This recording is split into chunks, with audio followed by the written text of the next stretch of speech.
Mexico, up from the 1980s. Nobody could describe Mexico's government as unsophisticated.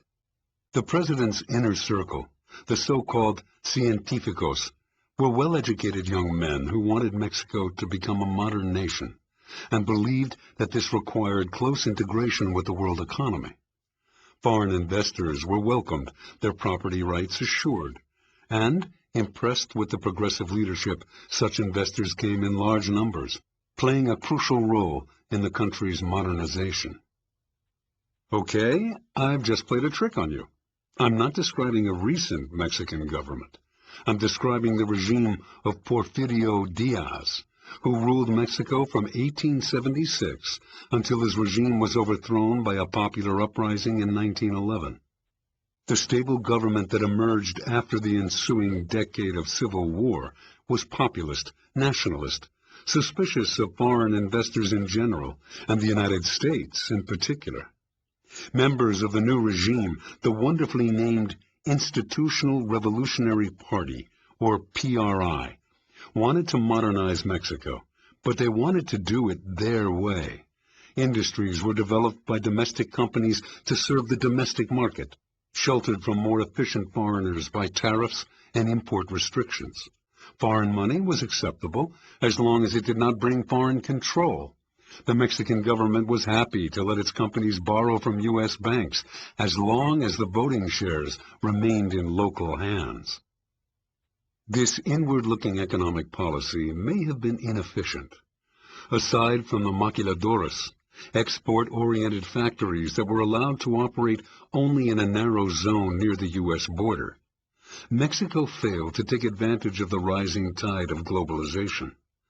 But once established, Mexico's development policy became deeply entrenched in the country's political and social system, defended by an iron triangle of industrial oligarchs who received preferential access to credit and import licenses, politicians who received largesse from the oligarchs, and labor unions, which represented a labor aristocracy of relatively well-paid workers in the sheltered industries.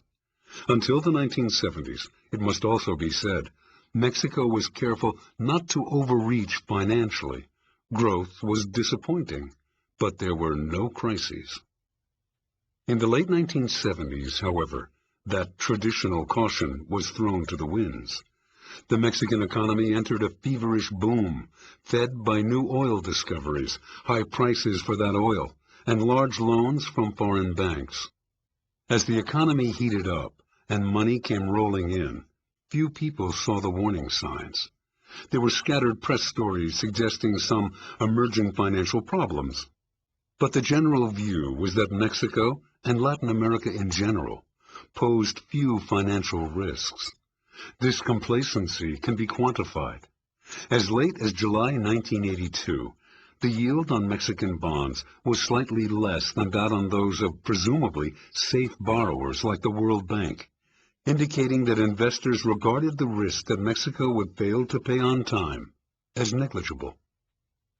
In the middle of the next month, however, a delegation of Mexican officials flew to Washington to inform the U.S. Treasury Secretary that they were out of money and that Mexico could no longer honor its debts. Within a few months, the crisis had spread through most of Latin America and beyond, as banks stopped lending and began demanding repayment. Through frantic efforts, emergency loans from the U.S. government and international agencies like the Bank for International Settlements, rescheduling of loan repayments, and what was politely known as concerted lending, in which banks were more or less coerced into lending countries the money they needed to pay interest on outstanding loans, most countries managed to avoid an outright default. The price of this narrow avoidance of financial catastrophe, however, was a severe recession, followed by a slow and often sputtering recovery.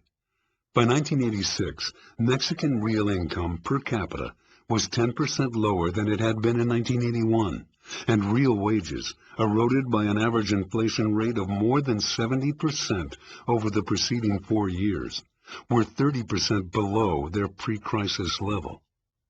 Enter the new generation of reformers. Over the course of the 1970s, a new class had become increasingly influential within Mexico's ruling party and government. Well-educated, often with graduate degrees from Harvard or MIT, fluent in English and internationalist in outlook, they were Mexican enough to navigate the PRI's boss and patronage political waters, but Americanized enough to believe that things should be different. The economic crisis left the old guard, the dinosaurs, at a loss for answers. The technopoles who could explain how free market reforms had worked in Chile, how export-oriented growth had worked in Korea, how inflation stabilization had been achieved in Israel, found themselves the men of the hour. They were not alone. By the mid-1980s, many Latin American economists had abandoned the statist views of the 50s and 60s in favor of what came to be called the Washington Consensus. Growth could best be achieved via sound budgets, low inflation, deregulated markets, and free trade. In 1985, President Miguel de la Madrid began to put this doctrine into effect, most dramatically through a radical freeing up of Mexico's trade. Tariffs were slashed, and the range of imports requiring government licenses drastically reduced. The government began selling off some of the enterprises it owned, and loosened the strict rules governing foreign ownership.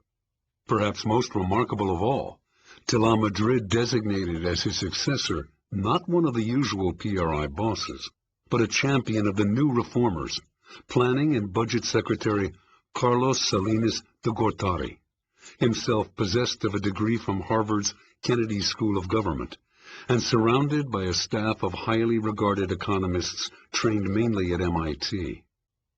I use the phrase designated as his successor advisedly. Mexico's political system from 1920 to 1990 was truly unique.